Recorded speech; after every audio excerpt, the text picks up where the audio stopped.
अस्सलाम वालेकुम वरहमतुल्लाह। हम एसएसटी का 5वां यूनिट स्टार्ट कर रहे हैं। जो हमने थोड़ा सा पढ़ा था, बदकिस्मती की वजह से, इस हालात की वजह से हमें अपना वर्क रोकना पड़ा। अब हम आज पहली बार मैं आप लोगों के सामने आ रहा हूं वही टॉपिक लेकर, print culture and modern world. Print culture की जब हम बात करते हैं, ये प्रिंटिंग क्या है? प्रिंटिंग वो है कि processing, mass producing texts and images. Mass producing means producing books through machines. ये जो बुक्स होती है, जो पहले बुक्स थे वो बुक्स नहीं थे, वो हम manuscript sorry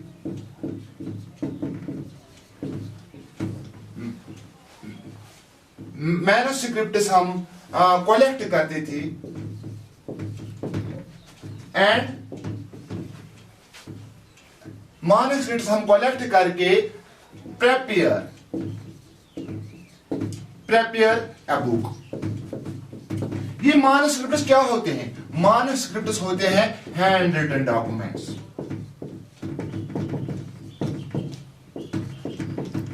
hand written documents हम जमा करके उन्हीं को कलेक्ट करके और इन्हीं की एक बुक तैयार करते थे। वो बुक्स या तो होते थे द स्टोरीज ऑफ किंग्स, या तो बादशाहों की उनमें दलीलें होती थी, क्या उन्हें कितनी लड़ाइयां की, उन्हें कौन से कारनामे किए, और वही होती थी। लेकिन या तो होते थे रिगार्डिंग रिलीजन, या तो मजहब के बारे में मैनोस्क्रिप्ट्स लिखे होते थे। लेकिन ये मैनोस्क्रिप्ट्स या तो लीव्स पर होते थे, या तो या तो लीव्स पर होते थे, एनिमल स्किन पर भी लिखा करते थे। लेकिन अक्सर बेशतर ये मैनोस्क्रिप्ट्स, ये किताबें सड़ जाती थी और हमने ऐसे इंपॉर्टेंट डॉक्यूमेंट्स खो बैठे जो हमें पुराने जमाने के बारे में हमें एक्चुअल इंफॉर्मेशन देते थे। लेकिन with the pass of time दुनिया बदल गई, दुनिया की लोगों की सोच बदल गई, लोगों की लोगों में बहार आया। इस तरह से इस लिखाई में भी बहार आया, और इस लिखाई में, इस प्रिंटिंग में जो पहला मरहला, पहली मर्तबा ये वजूद में आई चाइना में। जिस तरह आज आप देख रहे हो, चाइना में ही वबा फैला और पूरी दुनिया में फैला। लेकिन चाइना में आप देखो, चाइना में आज देखो ये वबा आया है, पूरी दुनिया में फैला है। आज आप, इससे पहले आप देखो, ये प्रिंटिंग भी चाइना में ही डेवलप्ड हो गई। कब? 220 एडी में। वो क्या थी? वो कौन सी प्रिंटिंग थी? Would block printing.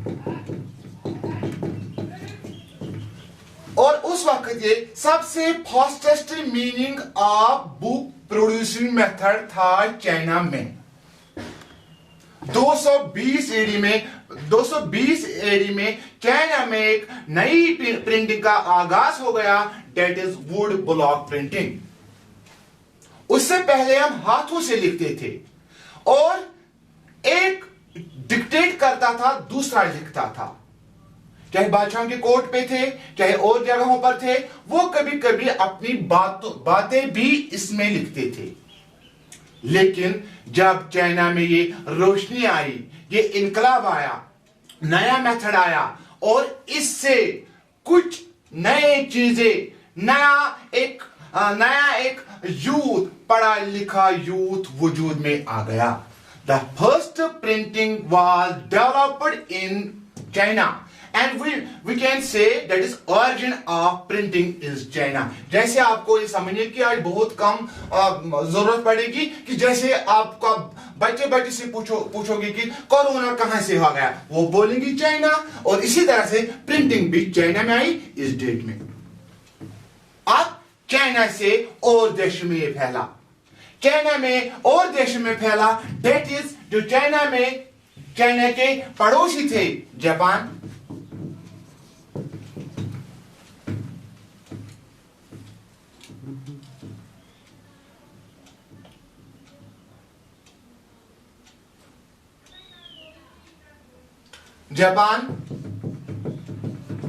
कोरिया, और इसके बाद चाइना, और इन तीन देशों के दरमियान आपस में रिलीजियस ताल्लुकात थे।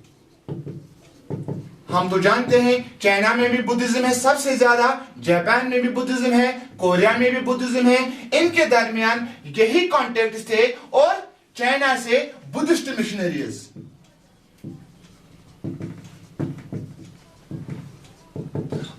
मिशनरीज जापान गए, कोरिया गए, और उन्होंने वहां पर एक तो अपने मजहब से उनको हमकिनार किया, दूसरा ये प्रिंटिंग वहां पर सिखाई, और वहां पर पहली मर्तबा जापान में उन्होंने किताब लिखी 70-80 में उन्होंने जो किताब लिखी जिसका नाम था 70-86 में वो किताब लिखी, that is Buddhist diamond sutra, Buddhist diamond sutra. इसके बाद ये प्रिंटिंग चाइना से होकर जापान और कोरिया में फैल गई। लेटर ऑन जो पहली मर्तबा जो पहली किताबें थी वो रिलीजियस के बारे में थी, लेकिन later on with the pass of time लोगों के ख्यालात बढ़ गए, और चाइना ने सिविल सर्विस के बारे में भी कुछ मटेरियल लिखा, and how to run the administration उसके बारे में भी कुछ लिखा, जो उनको सिविल सर्विस में या अपने निजाम या अपने कारोबार में मदद देता था। और this was fastest producing books के हिसाब से ये उस वक्त एक जरिया बना। लेटर ऑन ये प्रिंटिंग पूरे यूरोप में फैल गई। कैसे यूरोप में फैल गई? जैसे आपको पता है ये बीमारी पहले चाइना में स्टार्ट हो गई, आज पूरी दुनिया को अपने लपेट में ले लिया। इसी तरह से पहले इस चाइना में ही इस प्रिंटिंग का आगाज हो गया, लेटर ऑन एक एक करके ये पूरी दुनिया में फैल गया। नाउ हम अब बात करेंगे कैसे ये यूरोप में फैल गई और किस इंसान ने इसको यूरोप में फैलाया। नाउ मैं आपको फिर से बता रहा हूं printing culture and modern world. थोड़ा सा मैं बता रहा हूं, जो बच्चे लेट आए हैं उनके बारे में बता रहा हूं मैं। प्रिंट कल्चर क्या है कि नया जरिया किताबों का। जो पहले किताबें थी, जो पहले कुछ दस्तावेज थे जिनको हम मानव सिक्रेटरीज बोलते थे, जो हम हाथ से लिखते थे, वो काफी तादाद में नहीं थे, वो मखसूस थे। लोग इलिटरेट हो गए, लोगों को ज्यादा पढ़ने लिखने का मौका नहीं मिला। इस तरह से पुराने जमाने में ज्यादा लोग अनपढ़ ही रहे, जाहिल ही रहे। उनका कसूर नहीं है, कसूर हमारा ही है, कसूर दूसरे मतलब इलाकों का ही है, दूसरे रूलर्स का ही है, क्योंकि उन्होंने उनको पढ़ना लिखना मुनासिब नहीं समझा। नाउ पहली मर्तबा इस प्रिंटिंग में मतलब इनकलाब आया कि 220 में चाइना में एक प्रिंटिंग डेवलप्ड हो गई, वुड ब्लॉक प्रिंटिंग। और लेटर ऑन ये सबसे ज्यादा तेज रफ्तारी से बुक बनाने का सिलसिला शुरू हो गया चाइना में। Later on it spread other parts of neighbouring parts of the China, that is Japan, that is Korea. Why? Because both the countries have religious contacts and then this technology spread in there. And you know 1786 में उन्होंने Japan में एक किताब लिखी, that is Buddhist diamond Sutra. Now हमें अब बताना है कि अब ये फैल गई। अब इसके बाद में एक बात बोलना भूल ही गया था कि पहले तो मजहब के बारे में, लेकिन इसके बाद नए किताबें आ गई, दैट इज ऑटोबायोग्राफीज।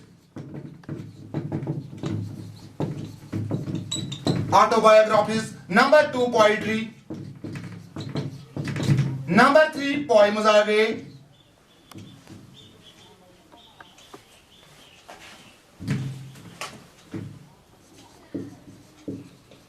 नंबर 4 आ गए, that is short stories.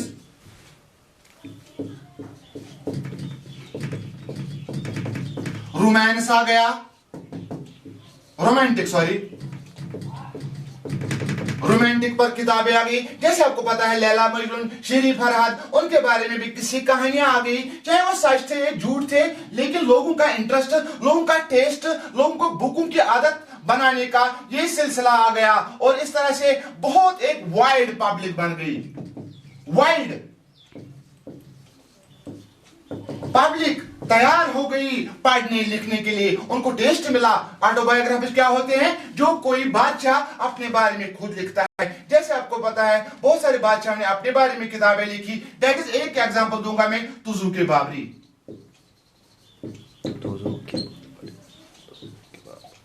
Tuzuk Babri Zahiruddin Babar ने लिखा, जिसने मुगल अंपायर का फाउंडेशन डाली हिंदुस्तान में 1526 में। उसने जो अपने लाइफ में फेस किया, करना पड़ा, जो उसने फतह की, जो इसने कैसे वो वहां से भाग गया जहां से वो आया था सेंट्रल एशिया से, उसने वो सारी किताबें, सारी बातें अपना राइज एंड फॉल इसी में लिखा और वो अपने साथ डायरी लिखता था। लेटर ऑन उसी का नाम पड़ गया तुजुक बाबरी या Baburnama, that is autobiography. Poetry क्या होती है? शायरी। शायरी में आपको पता है कि हर एक इंसान अपने महबूब की तारीफ करता है। पोएम्स में भी सेम ऐसा ही होता है। शॉर्ट स्टोरीज में जिन्नों की कहानियां, परियों की कहानियां या देवों की कहानियां, जैसे आपने देखा अलिफ लैला, लैला मजनू देखी मतलब पढ़ी होगी, रामायण आपने सुनी होगी या देखी होगी, वो भी ये शॉर्ट स्टोरीज है। उनको पढ़ने से लोगों को मजा आता है कि ज्यादा से ज्यादा लोग पढ़ने लिखने के लिए माइल हो गए।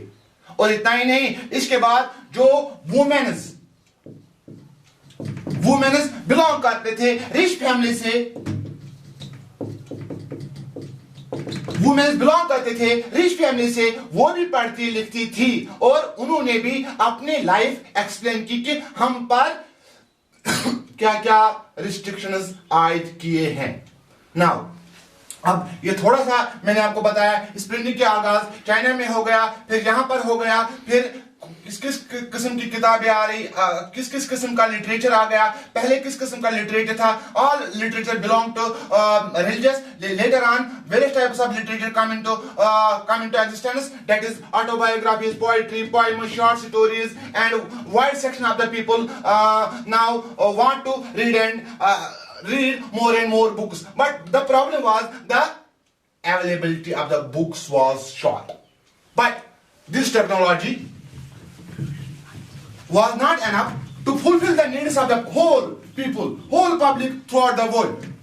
But ये wood block printing, अब हमें बताना है how this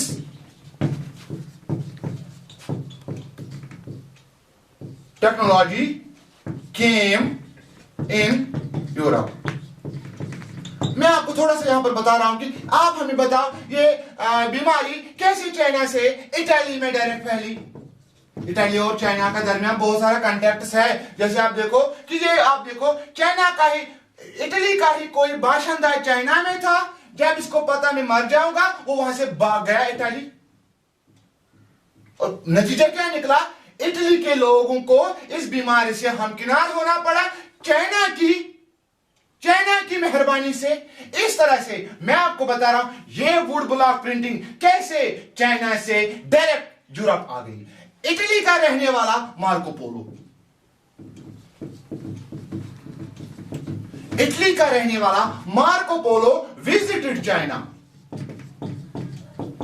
इन 1275 या 1275 के बाद ये चाइना का विजिट करता है and stayed here, stayed there many years। और ये मार्को पोलो ये चाइना गया, वहां पर बहुत सारे साल रहा और इसने क्या किया, वहां पर जिसने आंखों से देखा उस, ये हमारी बात नहीं कि हम कहीं पर जाते हैं तो हम वहां के फैशंस को नोट करते हैं और वापस आने के बाद हम वो फैशन अपने आप में अडॉप्ट करते हैं। ये तो अंग्रेजों ने जो इतनी तरक्की की है, जो अंग्रेजों ने आज ऊपर इतने आसमान तक पहुंच गए हैं, इसके पीछे वजह है कि वो अपने दिमाग का प्रॉपरली इस्तेमाल करते हैं। मार्को पोलो चाइना गया, ये घूमने के लिए नहीं गया, बल्कि इसने वहां पर क्या देखा, ये would block painting. And when in 1295 he returned from China and 1295 के बाद यूरोप में ये पहले इटली में ये वुड ब्लॉक प्रिंटिंग फैल गई।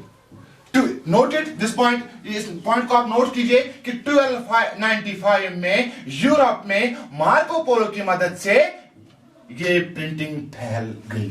नाउ बिफोर 1295 इटली में क्या था, इटली में कैसे वो लिखते थे किताबें। इटली में no doubt about that, Italy में पढ़े लिखे लोग थे, कम थे, लेकिन वो वहां पर किताबें थे, वो लिखते थे स्क्रैप्स। स्क्रैप्स कौन होते हैं, वो होते हैं कि दोज पर्सन्स, स्क्रैप्स क्या होता है,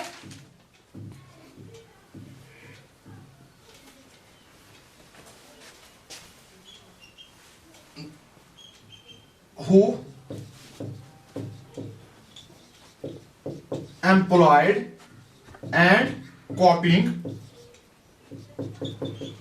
documents। ये वो लोग होते हैं स्क्रैप्स, वो क्या करते थे, वो जो कुछ लिखा था, कुछ किताब वहां पर कुछ मैन्युस्क्रिप्ट्स थे, कुछ निशानात थे, उन्हीं की कॉपी करके बुक्स प्रोड्यूस करते थे। लेकिन it was not enough. And after 1295 जब वहां पर एक नया इनकलाब आया, जब मार्को पोलो ने एक इटली के शहर वेनेशिया का रहने वाला चाइना का विजिट करता है, और 1295 में, ये 1290 से पहले है, लेकिन 1290 के बाद ये स्क्रैप्स इनकी थोड़ी सी डिमांड कम हो गई, लेकिन 1290 के भाई के बाद इटली में भी वुड ब्लॉक प्रिंटिंग का आगाज हो गया। वहां पर भी इसी मेथड जो मार्को पोलो ने अपने साथ वो टेक्नोलॉजी लाई थी चाइना से, उसका इस्तेमाल बखूबी इटली में किया, और वहां पर भी इस स्क्रैप्स की थोड़ी सी अहमियत कम हो गई। अब वुड ब्लॉक प्रिंटिंग चाइना से यूरोप में आ गई।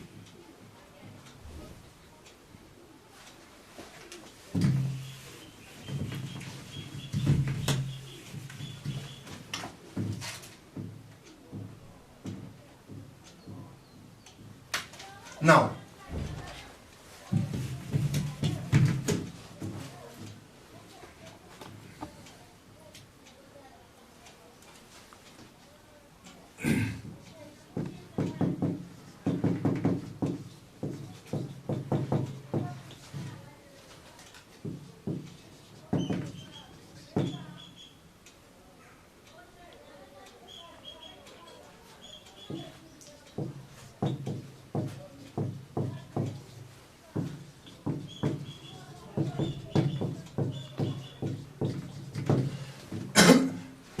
brings enlightenment among the people in Europe।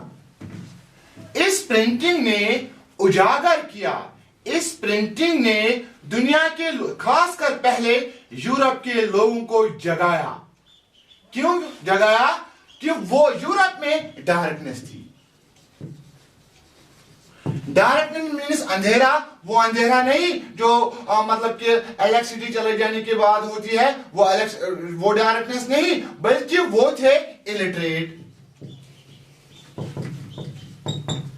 वो थे जाहिल। उन जाहिलों पर हुकूमत करते थे पोप्स,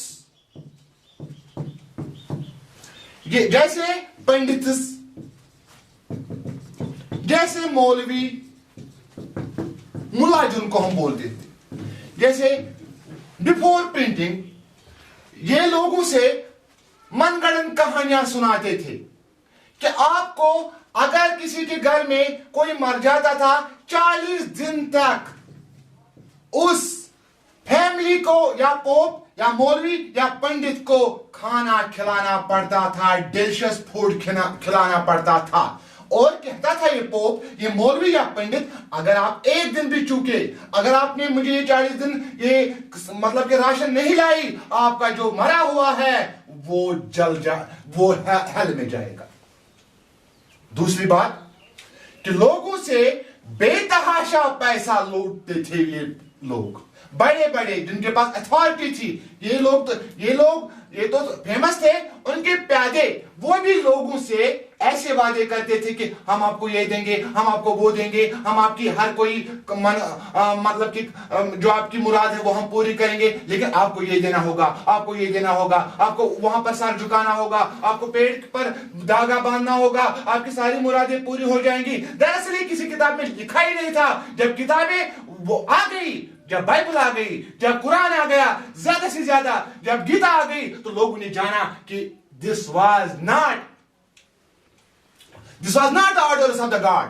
और ऐसे इससे पहले जो हम करते आ रहे थे वो दरअसल सिन था, वो गुनाह था। और वो इस प्रिंटिंग की वजह से उनमें वो रोशन ख्याल हो गए, उनने अच्छे और खराब में फर्क जानना शुरू कर दिया। आज भी आप हमारे माशरे में देख रहे हो, हम जानकर भी अनजान बन रहे हैं। हमें पता है अच्छा क्या है, बुरा क्या है, फिर भी हम वो नहीं कर रहे हैं। कि उस वक्त आप देखो, बिफोर प्रिंटिंग हम किसी को मनगढ़ंत कहानियां सुनाते थे, वो लबैक करते थे। लेकिन जब प्रिंट आई, प्रिंट ने इनको उजागर किया, प्रिंट ने इनको जगाया कि this is not the actual information from the God, it is not initiated in the Bible, it is not ये कुरान में नहीं है, ये गीता में नहीं है, ये बाइबल में नहीं है, ये गुरु ग्रंथ साहिब में नहीं है, कि किसी भी मजहब की किताबों में नहीं है, कि जो ये पोप चाहे पंडित ये आपको सुना रहे हैं। और आपको हमें पता है कि इस प्रिंट ने इस अंधेरे का खात्मा किया, और पूरी यूरोप में, ना पूरी यूरोप में बल्कि होल वर्ल्ड में एनलाइटमेंट, ये रोशनी आ गई। वो रोशनी क्या थी? जिस तरह अंधेरे को एक मोमबत्ती पूरे अंधेरे का दूर खात्मा करती है, इसी तरह इन किताबों के आने से लोग इंटेलेक्चुअल बन गए और लोगों ने जाना कि अच्छा क्या है, बुरा क्या है, कौन से हमारे हुकूक है। और लोग जो सदियों से जुल्मत के शिकार हो रहे थे, वो with the pass of time एक एक सीढ़ी को पार करके वो इस अंधेरे से आगे निकल आए। और इस तरह से इस पूरे साम्राज्य का जो बोलबाला था, पोपस का, मौलवी का, पंडितों का, वो खत्म हो गया। और इसने पूरे यूरोप में, पहले यूरोप में, फिर एक एक करके पूरी दुनिया में एक रोशनी लाई। और जिस रोशनी की वजह से आज हम जान रहे हैं कि हमारे लिए अच्छा क्या है, बुरा क्या है, सही क्या है, गलत क्या है। बस